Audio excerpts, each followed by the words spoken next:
உங்கள் எதிர்காலத்தை உங்கள் ஜாதகத்தின்படி தெரிந்து கொள்ள வேண்டுமா? அதில் இருக்கும் சூட்சமங்களை அறிந்து அதற்கேற்ப உங்கள் வாழ்வில் வெற்றி பெற வேண்டுமா? வாருங்கள், தமிழகத்தின் தலை சிறந்த பாரம்பரிய ஜோதிடர் திருக்கோவிலூர் பரணிதரன் அவர்களை நேரில் சந்தித்து ஆலோசனை பெற்று வாழ்வில் உயர்ந்திடுங்கள். சன் ஆஸ்ட்ரோ டிவி 44 சக்கரபாணி தெரு, 5 விளக்கு அருகில், மேற்கு மாம்பலம், சென்னை 6,33,000. சன் அஸ்ட்ரோ நேயர்களுக்கு என்னுடைய வணக்கமும் வாழ்த்துகளும். தொடர்ந்து சன் அஸ்ட்ரோ தொலைக்காட்சி வழியாக ஜோதிடம் குறித்த பல்வேறு பதிவுகளை வழங்கி கொண்டிருக்கிறோம். இந்த பதிவுகளை பார்ப்பவர்கள் அனைவருமே நம்முடைய கணிப்பு சரியாக இருப்பதாக தெரிவித்து நமக்கு தகவல் தெரிவித்துக் கொண்டுள்ளனர். உங்களுடைய நலனுக்காகவே கிரகங்களை மட்டுமே மையமாக வைத்து தான் நாம் பேசிக் கொண்டிருக்கிறோம். கிரகங்கள் இந்த இடத்தில் சஞ்சரிக்கின்ற போது அவர்கள் யாருக்கு எத்தகைய பலன்களை வழங்குவார்கள், சஞ்சார நிலைக்கு ஏற்ப அவர்கள் வழங்குகின்ற பலன் எத்தகையதாக இருக்கும், பார்வைக்கு ஏற்ப அவர்கள் வழங்குகின்ற பலன் எத்தகையதாக இருக்கும், இதையெல்லாம் பார்த்துதான் மிகச் சரியாக உங்களுக்குரிய பலன்களை வழங்கி கொண்டிருக்கிறேன். இந்த சமீபத்தில் பார்த்தீங்கன்னா சனி பயிற்சி வந்துட்டு போச்சு. மகர ராசியில் சஞ்சரித்த சனி பகவான் கும்பராசிக்கு வந்திருக்கிறார் டிசம்பர் 20ஆம் தேதியிலிருந்து. ஒரு மிகப்பெரிய சந்தோஷம் யாருன்னு பார்த்தீங்கன்னா மகர ராசினருக்கு தான். தன்னுடைய ராசிக்குள் ஜென்ம ராசியாக சஞ்சரித்தவர், ஜென்ம சனியாக சஞ்சரித்தவர் பாத சனியாக சஞ்சரிக்க ஆரம்பித்திருக்கிறார் என்ற ஒரு நிலைப்பாட்டின் காரணமாக ஒரு நல்ல எண்ணத்துடன் சந்தோஷத்துடன் இப்பொழுது நிம்மதியாக இருக்கின்றனர் மகர ராசியை சேர்ந்தவர்கள். 7.5 சனியின் கடைசி 2.5 ஆண்டு காலகட்டத்தில் கடந்த 5 ஆண்டுகளில் செய்த சங்கடங்களிலிருந்து விடுதலை கொடுப்பார் என்பது ஒரு சிலருடைய நம்பிக்கையாக இருந்து கொண்டிருக்கிறது. பொதுவாக போகின்ற நேரத்தில் அவர் கொடுத்து விட்டு போவார் என்று கூட சொல்லுவார்கள். ஆனால் அவர் என்ன செய்ய போகிறார் என்பது பிறகு பார்ப்போம்.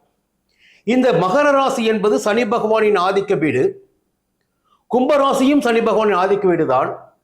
7.5 சனியின் காலகட்டத்தில், ஜென்ம சனியின் காலகட்டத்திலிருந்து விடுதலை அடைந்திருக்கிறார்கள் மகர ராசினர். இந்த நேரத்தில் பார்த்தீங்கன்னா ஒரு யோகம் வந்திருக்கு. இதுக்கு முன்னாடியே 3ஆம் இடத்தில் ராகு பகவான் சஞ்சரித்துக் கொண்டிருக்கிறார் மகர ராசினருக்கு.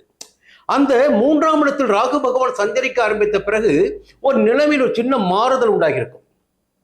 சந்தோஷமான மாறுதல், வெற்றிகரமான மாறுதல், முயற்சிகள் எல்லாம் வெற்றி அடையக்கூடிய நிலை. இப்போ 3ஆம் இடத்துக்கு ராகு வந்துட்டாரு. அதன் பிறகுதான் சனி பகவான் இடம்பெயர்ந்து 2ஆம் இடத்துக்கு போயிருக்காரு. நாம் என்ன நினைப்போம்னா ஒரு பார்வையில் சனி ஜென்மராசி விட்டு போயிட்டாரு, அவர் இப்போ அதிர்ஷ்டம் கொடுக்க ஆரம்பித்து விட்டார், இன்னொரு பார்வை இருக்கும். அந்த பார்வை கூட நம்பிடக்கூடிய பார்வையாக இருக்கட்டும், அதில் வேறு பார்வை கோண வேண்டாம். ஆனால் ஒரு முக்கியமான தகவல் இருக்குது, அதை யாரும் கவனிக்கிறது இல்லை. பொதுவாக இந்த மகர ராசி காலபுருஷ தத்துவத்தின் 10ஆம் வீடு.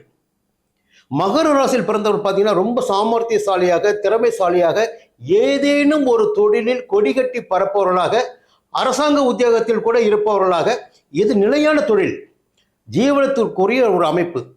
மகர ராசியினுடைய நிலைமை பார்த்தீங்கன்னா காலம் கடக்க கடக்க கடக்க பார்த்தீங்கன்னா முன்னேற்றம் என்பது ஏற்பட்டு கொண்டே இருக்கும். நிலையான தொழில் ஒன்று அமைந்துவிடும், நிலையான வாழ்க்கை அமைந்துவிடும், வருமானத்திற்குரிய வழி பிறந்துவிடும். இதெல்லாம் பொதுவான ஒரு விதி. அதே நேரத்தில் ஒவ்வொருவருக்கும் சுய ஜாதகம் ஒன்று இருக்கும். நாம சொல்றது என்னன்னா மகர ராசியில் பிறந்தவர்கள், மகர லக்னத்தில் பிறந்தவர்கள் எல்லாரும் சொல்லிட்டு போகலாம். இப்போ கோச்சர ரீதியாக பலன் அறியும் போது பார்த்தீங்கன்னா ராசி பலன் தான். அப்போ மகர ராசினருக்கு 7.5 சனி பாத சனியாக மாறி இருக்கிறது. இது மிகப்பெரிய யோகத்தை உண்டாக்கிடக்கூடியதாக இருக்கிறது, லாபத்தை அடையக்கூடியதாக இருக்கிறது. இன்னொரு முக்கியமான காரணம் இருக்கு. எல்லாருமே சொல்லுவாங்கன்னா சனி அங்கே போயிட்டாரு, சனி இங்கே வந்துட்டாரு, குரு இங்கே போயிட்டாரு, குரு அங்கே வந்துட்டாரு. இந்த பயிற்சி இப்படி பண்ண போது அப்படி பண்ண போது பெரிய விஷயம் சொல்லிட்டு போவாங்க. ஆனால் சூட்சமங்கள் இருக்குது பாருங்க, அது ரொம்ப அவசியம். என்ன சூட்சமம் சொல்ல வரணும் புரிஞ்சுக்கிங்க. 2ஆம் இடத்துக்கு சனி பகவான் போயிட்டார். யாருக்கு? மகர ராசினரான உங்களுக்கு. அவருடைய 10ஆம் பார்வை பார்த்தீங்கன்னா எங்கே விழுதுன்னா 11ஆம் இடமான லாபஸ்தானத்தில். ஒரு விஷயம், ஜென்ம சனி விலகிடுச்சு, சனியுடைய 10ஆம் பார்வை லாபஸ்தானத்தில் விட ஆரம்பிச்சிருக்கு. இதுவரையில் இல்லாத லாபம் இப்பொழுது வர ஆரம்பித்திருக்கிறது. பண வரவு அதிகரிக்க ஆரம்பித்திருக்கிறது. தொழிலில் முன்னேற்றம் உண்டாகி இருக்கிறது. வியாபாரத்தில் முன்னேற்றம் உண்டாகி இருக்கிறது. உத்தியோகத்தில் ஒரு சந்தோஷமான நிலை ஏற்பட்டு எல்லாமே ஓகே, இல்லை சொல்லவே இல்லை. இன்னும் 2 விஷயம் இருக்குல்ல. ஒரு பக்கம் வந்து பார்த்தீங்கன்னா ஒரு ப்ளஸ் இருக்கும், இன்னொரு பக்கம் இன்னொரு மைனஸ் இருக்கும். இவர் இந்த வேலை செய்வார், அவர் அந்த வேலை செய்வார். இந்த வேலைக்கு இந்த கிரகம் இந்த வேலை செய்து கொண்டிருக்கும். இதை யாரும் மறுக்க முடியாது. சில சங்கடங்கள் இருக்கும், சில சந்தோஷங்களும் இருக்கும். இப்போ 2ஆம் இடத்திற்கு சனி பகவான் சென்ற பிறகு மகர ராசினருக்கு சந்தோஷம் ஒரு பக்கம். 11ஆம் இடம், 11ஆம் இடத்தின் மீது பார்வை பதிகின்ற போது லாபம் மட்டும் கிடையாது, சப்போர்ட் அதிகமாகும். ஒரு புதிய நட்பு, புதிய துணையும் உண்டாகும், புதிய காதல் உண்டாகாது. 60 வயது ஆனா சரி, வேறொரு நட்பு, வேறொரு தொடர்புலாம் ஏற்பட ஆரம்பிக்கும். 11ஆம் இடத்துக்கு குரு பகவானின் பார்வையோ சனி பகவானின் பார்வை உண்டாகும் போது இதெல்லாம் ஒரு சந்தோஷமான, லாபமான, அதிர்ஷ்டமான நிலை வச்சுக்கோ உங்களுடைய பார்வைக்கு. ஆனா 2ஆம் இடத்தில் சஞ்சரிக்கின்ற சனி பகவானின் 3ஆம் பார்வை பதிகின்ற இடம் உங்கள் ராசிக்கு 4ஆம் இடமான சுகஸ்தானம். இதை முதல்ல நீங்க கவனத்தில் வச்சுக்கணும். எப்பயுமே ஜாதகத்தில் ஒரே பார்வை மட்டும் கூடாது. ஏன் இந்த நெகட்டிவ்னு நான் சொல்றேன்னா, நீங்க எச்சரிக்கையா இருக்கணும், உஷாரா இருக்கணும். ஆபத்துகளிலிருந்து உங்களை நீங்கள் பாதுகாத்துக் கொள்ள வேண்டும். முதல்ல ஒரு சந்தோஷமான தகவலை மட்டும் எப்பயும் எதிர்பார்க்காதீங்க, என்ன நெகட்டிவ் இருக்குன்னு பாருங்க. அப்பதான் போகின்ற பாதையில வந்து நம்ம பார்த்து பார்த்து போவோம், இல்லைன்னா வேகமா போயிட்டு இங்கே சங்கடத்தில் மாட்டிக்கும். அப்போ உங்களுடைய ராசிக்கு 4ஆம் இடமான சுகஸ்தானத்தின் மீது சனி பகவானின் பார்வை பதிகிறது. அது நோயை உண்டாக்கிடக்கூடிய இடம், சுகத்தில் பாதிப்பை ஏற்படுத்திடக்கூடிய இடம், எல்லாம் சொல்லிக்கிட்டே போகலாம். அப்போ ஏதோ ஒரு சிக்கல். சனி பகவானின் 3ஆம் பார்வை ராசிக்கு 4ஆம் இடத்தின் மீது பதிவுதான். இது ஒரு 50%.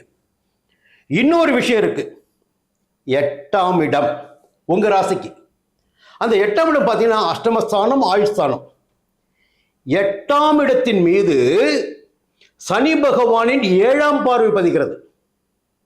அப்போ மகர ராசினருக்கு ஒரு பெரிய கொண்டாட்டம் இருந்தா கொஞ்சம் குறைச்சிக்கங்க. முதல்ல நீங்க எச்சரிக்கையா இருக்கணும்.